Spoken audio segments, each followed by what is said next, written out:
Good evening. Welcome to the Yorktown Central School District Board of Education meeting for February 24, 2020. Can I have a motion to go into executive session for the employment history of particular individual and contractual negotiations?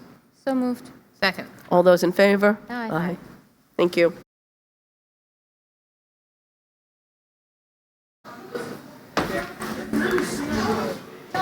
Can I have a motion to go back into public session? So moved. Second. All those in favor? Aye. Good evening. Welcome to the Yorktown Central School District Board of Education meeting for February 24, 2020. Can we please stand for the Pledge of Allegiance, led by Eric Enakshaya, and then remain standing for our moment of silence for our armed forces and those in our community who have lost loved ones, especially the mother-in-law of Anna McMahon and the mother of Francesco Garcia.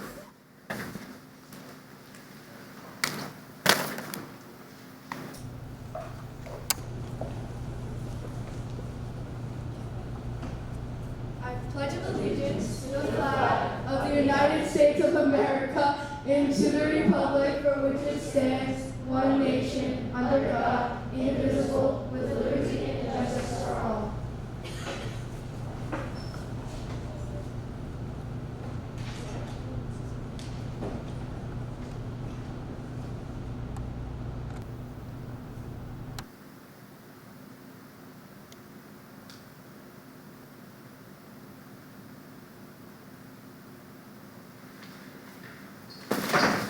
Thank you. Dr. Hatter, it looks like the middle school has some exciting things to share with us today. Yes, joining us this evening, we have a team that's very, very near and dear to my heart, a very special group of students, our MESMS Minds, our first LEGO League team from Mildred E. Strang Middle School. Throughout the course of their year, I had the opportunity to work closely with them. I guess, Judge, actually, Mr. Bose was a great assistant to us as well, and he helped us in judging and assessing the student performances. We also had some other parent volunteers, the Anand family, Mrs. Shah, who I don't see in the audience this evening, but she was certainly integral in the development of the team, and certainly our faculty advisors. So this evening, because this is a relatively new program for our school district, only in its second year in existence in our school district, we have our FLL, our first LEGO League team here. They're going to share with us a little bit about some of their creative and innovative design, as well as some robotics, because I do see the game table over in the corner of the room. So I look forward to a wonderful presentation. I'm so proud of this team. I'm so proud of what you've accomplished and the wonderful work that you put forward. I won't share the good news from the competition that we hosted in January. I'll allow your advisors or you to share the good news with us on the results. And at this time, I'd like to invite middle school principal Mrs. Horowitz to the podium to begin the presentation. Thank you. Good evening, Dr. Hatter, Mrs. O'Shea, Mr. Cole, Mrs. Carbone, and the Board of Trustees. Mr. Sharlin, Mrs. Copeland, and myself are honored to present tonight's good news. At MESMS, we continue to focus on the education of the whole student through academics, the arts, character development, esteem, and service opportunities. We provide opportunities for our students to grow academically as well as meet their social-emotional needs through all of our classes and our after-school activities, such as the FLL team that will be presenting tonight. I'm pleased to announce that this year, MESMS was recertified as a New York State School of Character, and this Thursday, we're awaiting our site visit to see if we will receive the National School of Character. I'm very proud of my students and staff for all they do for the students. We're also celebrating 50 years of character and excellence. I wanted the board to have the first viewing of our banner that will be displayed under our canopy. Mr. Charlin, is my Vanna White?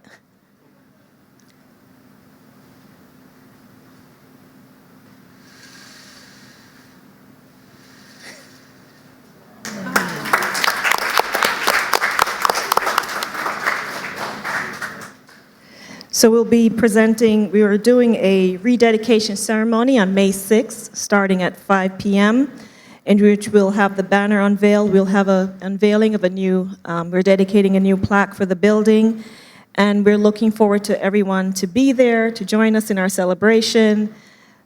Some will be called on to make speeches, no comment on who yet. We hope that you join us as we celebrate our programs and, mostly importantly, celebrate our staff and our students. We're going to ask everyone to share a story about MESMS or give words of advice for our future generations. Some quick facts about MESMS that I found out is the 9th grade was originally housed in MESMS, while the 9th grade extension was being built on the high school. And Mildred E. Strang, no matter what anybody tells you, she was never the principal of MESMS. She actually retired the year it was opening, and that's the only reason they were able to name it after her. She didn't want any of the buildings named after her. But we got the best name of a great educator, and we're carrying on her legacy. So at this time, as part of our legacy, I'd like to invite Mr. Latka, Mr. Ypsilantis, and the MESMS Minds to present our good news.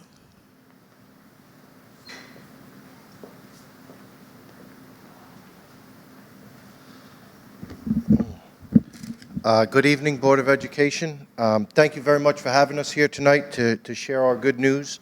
My name is Matt Ladka. This is Panelise Epsilanis.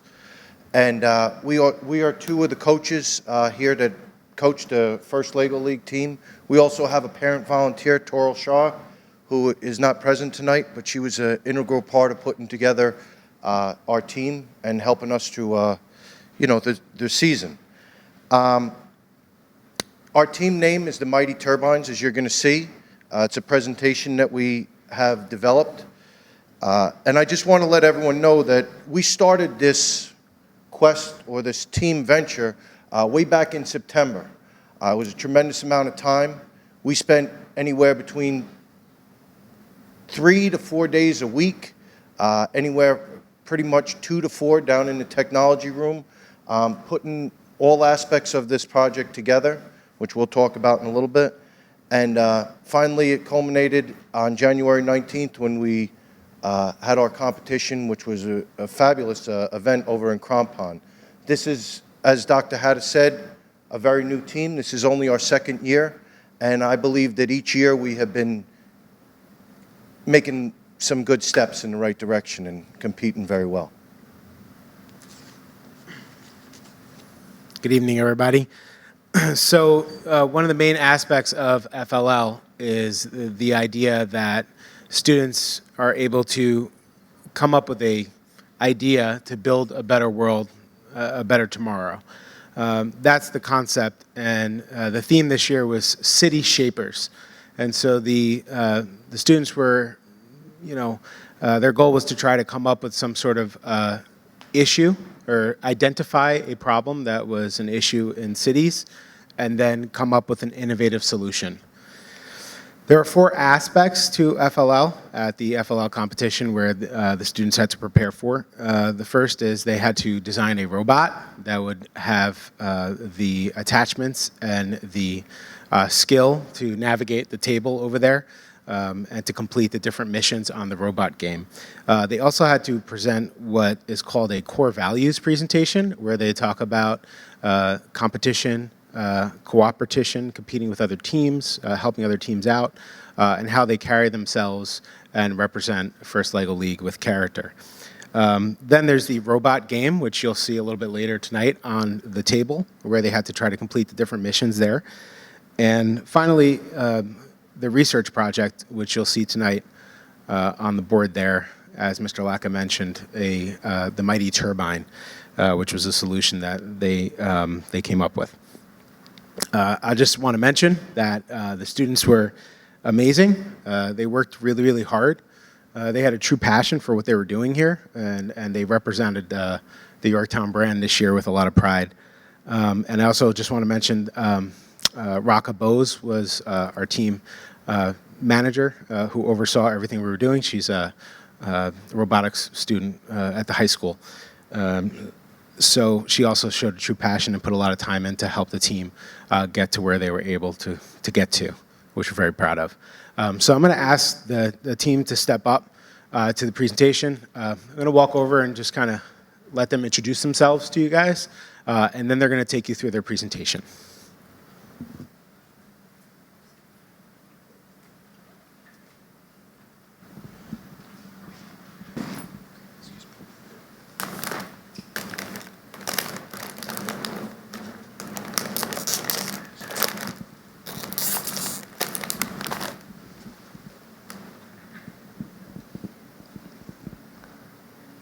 Hi, my name is Siraj, and I've been doing FLL for 3 years, and I'm in 6th grade. My name is Akshaya. I've been doing First Lego League for 3 years, and I'm in 8th grade. Hello, my name is Johan Kavanaugh. I've been doing FLL. This is my first time doing it, actually, and I'm in 7th grade. My name is Shark Bose. I'm a 7th grader here at MESMS, and I've been doing FLL for 2 years. It is very fun.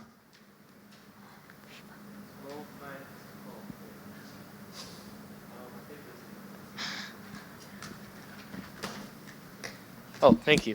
Here you go. Hello, my name is Eric Song. I'm currently in the 8th grade here at the middle school. I've been doing FLL for about 2 years now.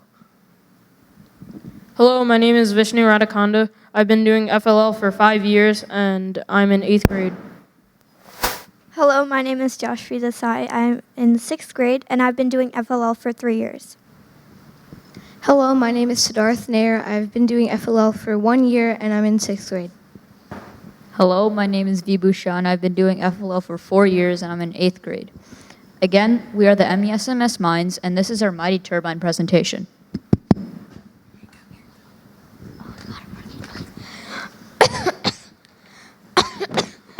I was so excited to visit New Delhi, but I can hardly breathe. The reason why you can't breathe is because in major urban cities like this one, air pollution is a huge problem. Air pollution? I never thought that this was that big of a deal. Actually, air pollution kills around 7 million people each year, and 600,000 of those are infants. Where does it come from? Several sources include automobile emissions, cigarette smoke, and construction work. They get trapped in the atmosphere. Why is this important? This is important because this is a huge problem and it causes higher health care costs, damage to living beings, poor visibility, which can lead to car crashes and airplane crashes. Again, this is a poor quality of life. Pollutants? Like what? There are a few very harmful gases, such as nitrous oxide and sulfur dioxide, and the amount that enters the atmosphere is increasing every year. Is anyone doing anything about this? Most of today's current solutions limit the amount of air pollutants that come into the earth but don't actually take them out, except for today's air purifiers, which do remove the air pollutants, but they're too expensive to build, require electricity to run, and cannot be used amongst the many different air pollutant problems. Anybody out there have any better ideas to reduce air pollution? Why, yes, we have a solution. We call it the Mighty Turbine. Wow, how does it work? The turbine generates all its electricity by itself, which powers the rest of the turbine except for the fans, which are powered by the rotational movement of the turbine. In between the fans, we have air purifiers that can filter out the polluted air and purify it.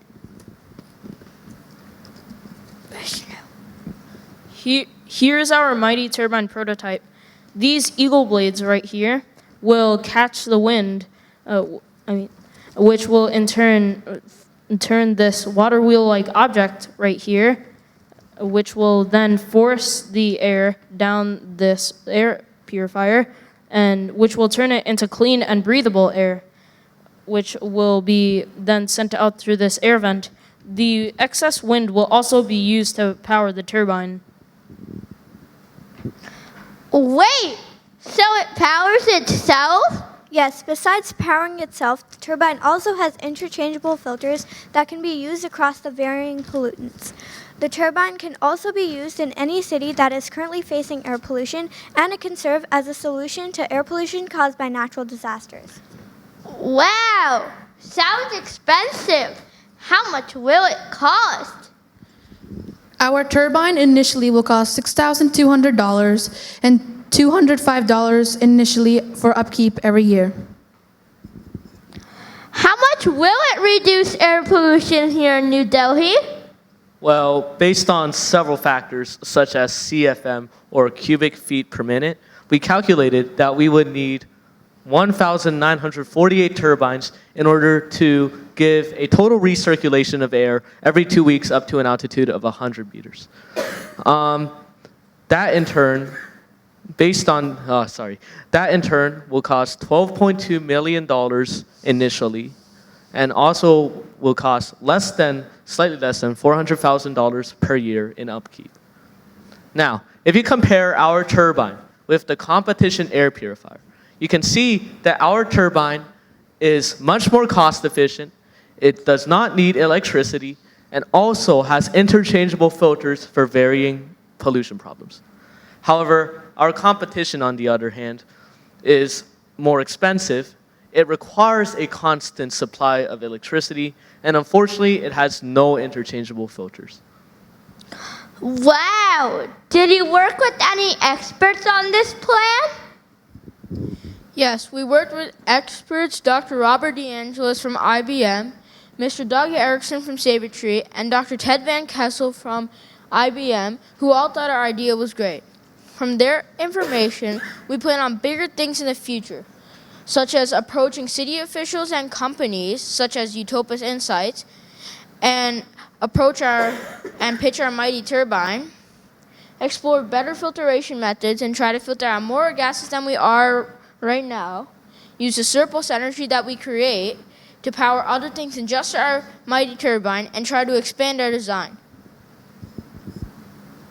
Where did you get all of your information? We got our information from organizations such as the World Health Organization and the Environmental Protection Agency, and from other scientific websites. Well, what are we waiting for? Let's go reshape the city. Thank you.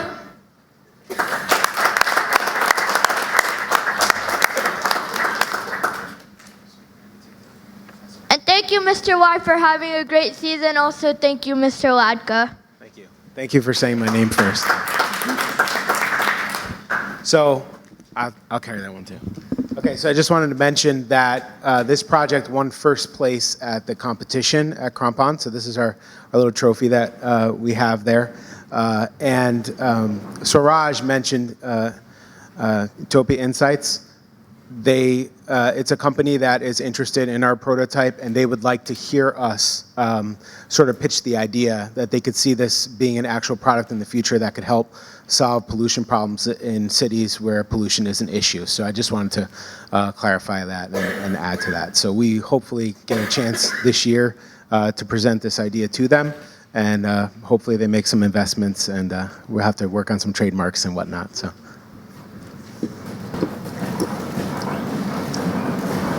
So right now, Mr. Laka is wheeling out the game here, and Vibu and Joshvi are gonna lead the robot and just take you through one of the missions. Okay. You guys want to walk over? If you want to come on over, you're more than welcome to come a little closer so you can observe. If you have any questions, you're more than welcome to ask. Let me start. Yeah, I'm going to pull it up now.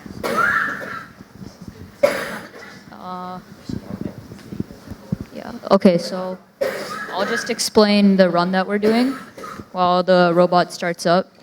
So, as said before, like this year's theme is City Shaper, and like the robot tasks are similar to what we would face in the real world. And the mission that we're doing right now has to do with these circles right here.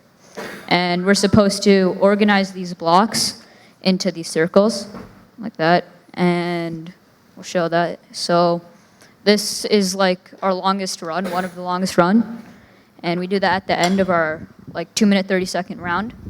And yeah, it's probably scores, yeah, I think it scores the most amount of points too.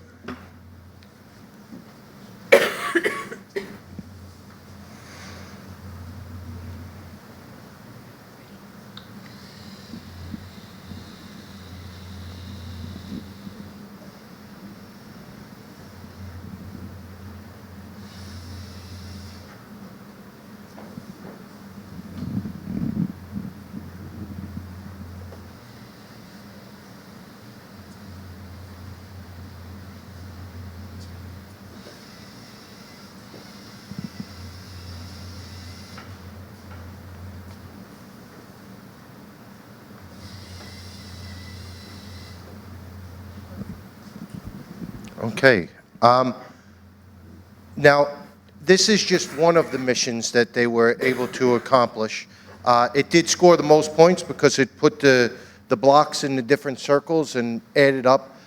I do know that during our competition, I think our highest run was 270 points or 280 points? Oh, 290? Sorry. And we were able to accomplish during that, our best run, sorry. During our best run, we were able to accomplish this task, which we had the robot lift. Unfortunately, it's been some time since the event, so things just didn't work out. We would have loved to have showed you that. We were able to have the robot knock off this bar and get the swing going. We were able to knock off and accumulate points and have this balance and move some of these arms to have it balance up.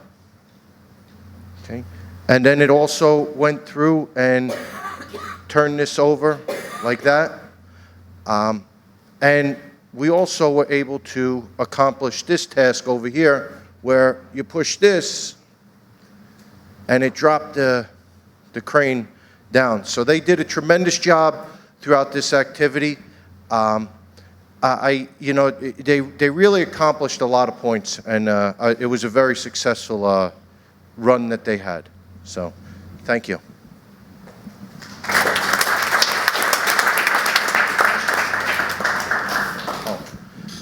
Before we go, we just want to just very quickly explain the robot, because in all honesty,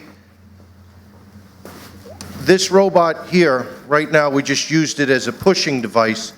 It can do so much more, and it was designed to do so much more.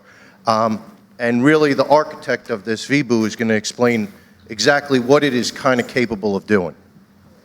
So, as Mr. Lotka mentioned, like this year's mat required a lot of lifting and sliding. So, me and Josh V wanted to create like some sort of rack mechanism that can lift and go to side, just like a forklift almost. So, you can see that right here.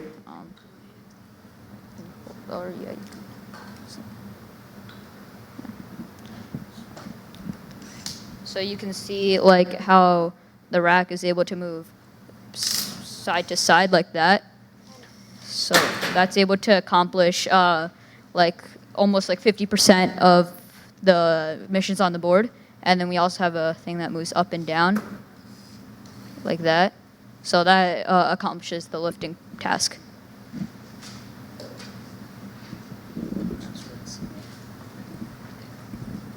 Thank you again for having us.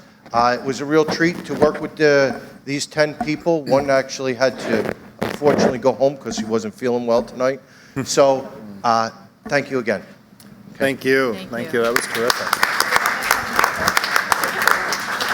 So what I will share with the team, and I had the opportunity to spend some time with the team, I do want to thank some of the people who volunteered their time. We spent some great judging time, and I'll talk about a special fondness that I have for this team. But again, to Mr. Bose, to the Mrs. Anand, to Raka Bose for all of her time that she contributed to not only the team, but to coordinating so many aspects of our hosting of the FLL event. It was wonderful. And team, what I'll share with you is what I saw the first time I came to visit you, and then the next time, and the next time, was remarkable growth. And do you remember you might not know what my favorite moment of the entire competition was. All day, we spent, 7 hours there or so? You know what the favorite moment of my day was? Ms. Siegel, can you pull it up? There's a picture of it. That was us. You remember that outside of the library? I didn't know somebody took a picture of it. But that was my favorite part of the day. Does anybody remember that talk that we had? Okay, I see some people nodding fondly. So it was just a little pep talk that we had, and you made me so, so proud. And you continue to make me so, so proud. And I hope that for those who are returning to the middle school, that you stay with it, For those who are going on to the high school next year, consider the FRC program. It is a great, great program that is just a natural springboard from FLL to the next level. So I encourage you to stay involved. Please do stay involved. Our team was so wonderful, and it was wonderful because we had the greatest students participating. So I thank you all for being part of the program. And thank you, coaches, for all of your support in leading the team. I know that when we first talked about the idea 2 years ago, it was a big ask of us, and you stepped up to the challenge, and I really appreciate you stepping up to the challenge and the manner with which you've handled the challenge. So thank you.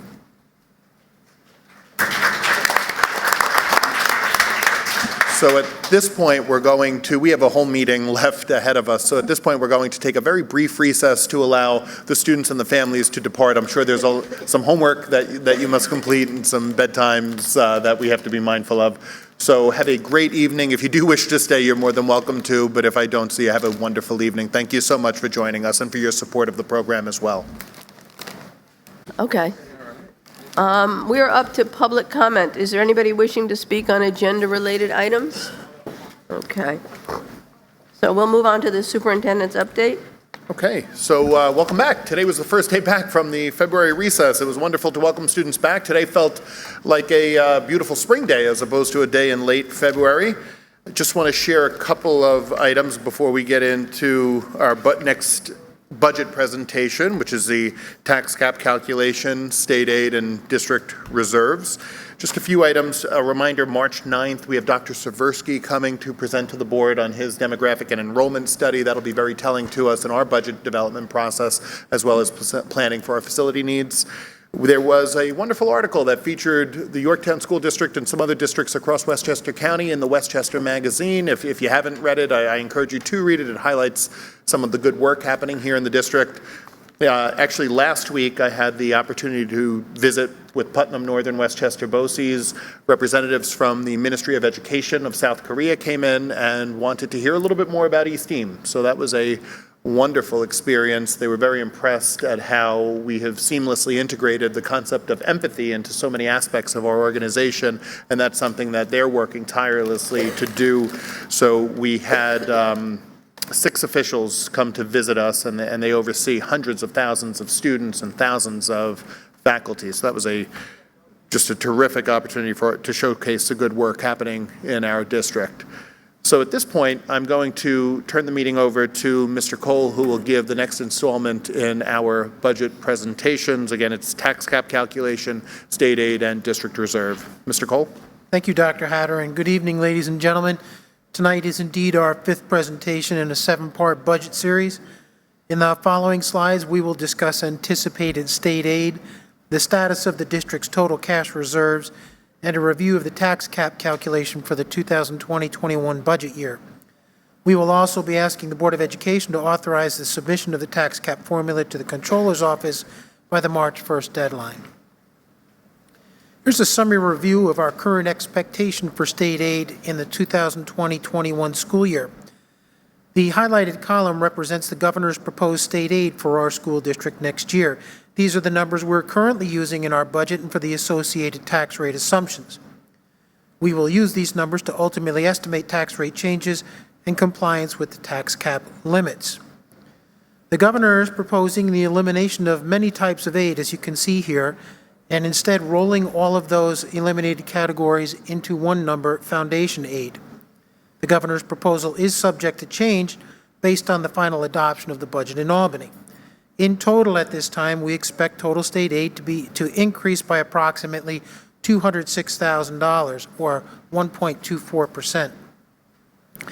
The state aid number reflected in this chart here ties into the preceding chart we just discussed, the governor's proposed budget for state aid to our school district. We expect sales tax revenue to increase as a result of the increased rate enacted in 2019 and increased economic activity in our region. We are estimating that we will need to use just over $1.6 million of cash reserves to comply with the tax cap, $600,000 from fund balance, as indicated on this chart, and $1 million in total from the retirement system reserves. This figure is in line with average cash reserve contributions used over the past 7 years. In general, our district reserves remain healthy. That being said, by the end of the current operating year, we expect total reserves to decrease as we seek voter approval to withdraw the remaining $4 million currently in the capital reserve to complete capital projects slated for 2020 and 2021. We will be able to replenish the tax certiorari reserve to the $1.5 million level even after paying out judgments in the current school year. A total of $1 million will be needed again from the TRS and ERS pension reserves, along with $600,000 from fund balance reserve to comply with the tax cap increase limit. The allowable tax levy growth factor for the 2020-21 school year is 1.81%, which is near the actual inflation rate, but below the maximum 2% limit. This is the tax cap formula that is provided to the school district by the State Comptroller's Office. I've included some of the primary variables which will be plugged into the formula. Again, as you will see on the next chart, our allowable levy growth factor is 2.68%. The final tax rate increases will vary among the 3 municipalities in our school district. Here is our tax cap formula. We start with the prior year tax levy and make adjustments for growth factors, levy growth, and capital expenditures net of building aid. As we mentioned in a previous slide, we're requesting the Board of Education approve the use of just over $1.6 million of capital reserves to comply with the allowable tax cap limit. We are currently projecting to be approximately $38,000 below the allowable cap.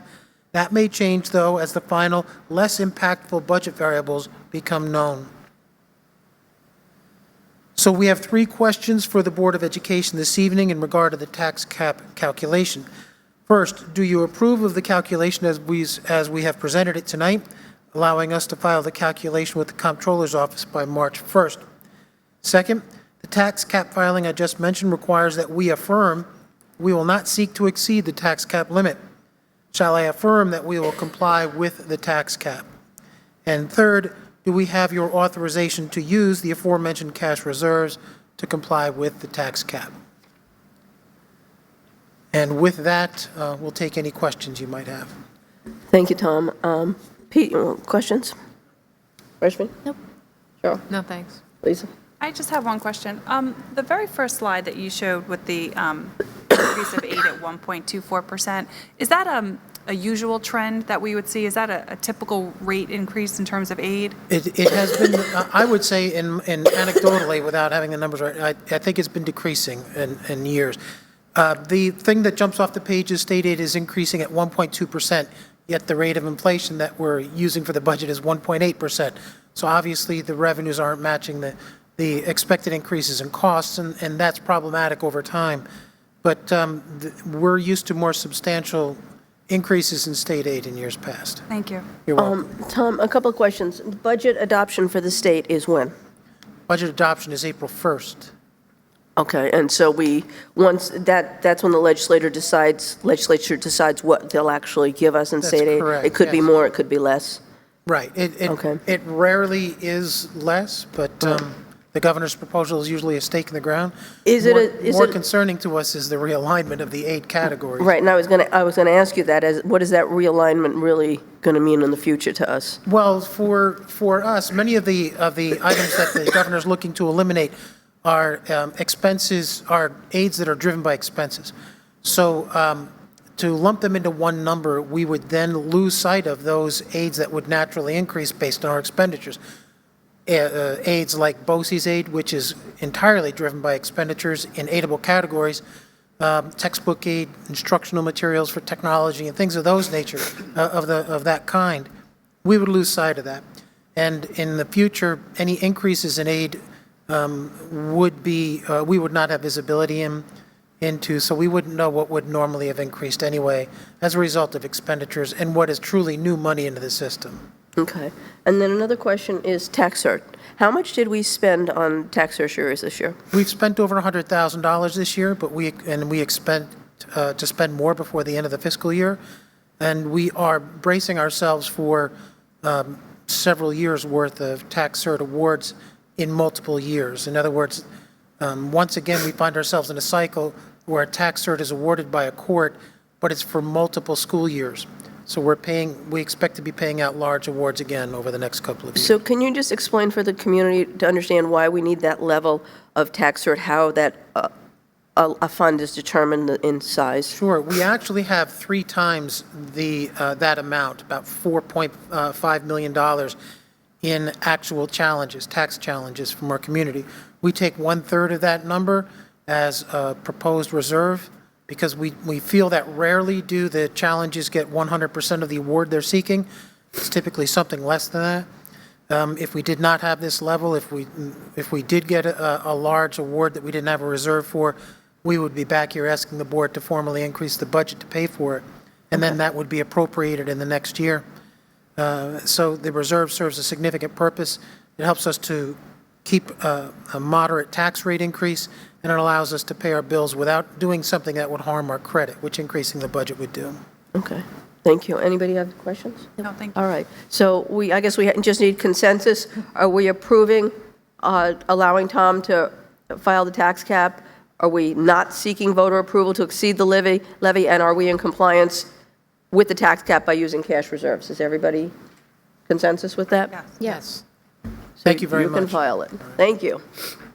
What's next week? 2 weeks, and then we have instruction. Okay, perfect. Thank you. All right, board action items, minutes. Can I have a motion to approve the minutes of the January 21st, February 3rd, and February 10th meetings? So moved. Second. All those in favor? Aye. Aye opposed? A motion to approve the treasurer's report for January 20? So moved. Second. All those in favor? Aye. Aye opposed? A motion to approve the claims audit report for January 2020? So moved. Second. All those in favor? Aye. Aye. Opposed? Motion to approve the extra classroom activity report for January 2020? So moved. Second. All those in favor? Aye. Opposed? We're up to board reports. Rashmi, we have audit? Yep, so, no new updates since the last meeting. Tom and his team, they continue to work with the auditors, and we'll keep you posted.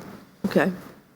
Fiscal, Mike is out, but I know fiscal is supposed to be meeting soon. I don't know when that is. Yeah, Tom will let us know. Policy, Cheryl. Yeah, the group met last week, or 2 weeks ago on February 12th. Since the last update, we've adopted 6 new policies with any revisions. We've deleted 8, and we'll next be meeting on March 17th. Thank you. And steering, we had a construction meeting. We are starting a full steam ahead, trying to get all our submittals ready for the summer for the first part of the projects, and we are just continuing along to see where we go. We have some projects up at State Ed as well that we're waiting for them to come back. So that's where we stand. Adoption of policies. A motion to approve the first reading and adoption of the following policy, which is 1900 parent involvement and family engagement. And then a motion to approve the second reading and adoption of 5220 school-sponsored student expression. So moved. Second. All those in favor? Aye. Aye opposed. A deletion, be it resolved that the following policies, regulations, and exhibits be deleted from the policy manual because they are obsolete and unnecessary.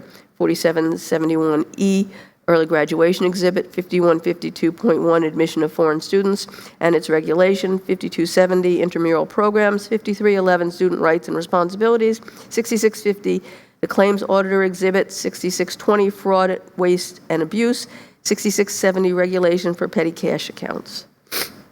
So moved. Second. All those in favor? Aye. Aye opposed. We have a first read on the following policies. 4321.12, use of timeout rooms and physical restraints. 4600, counseling and guidance program.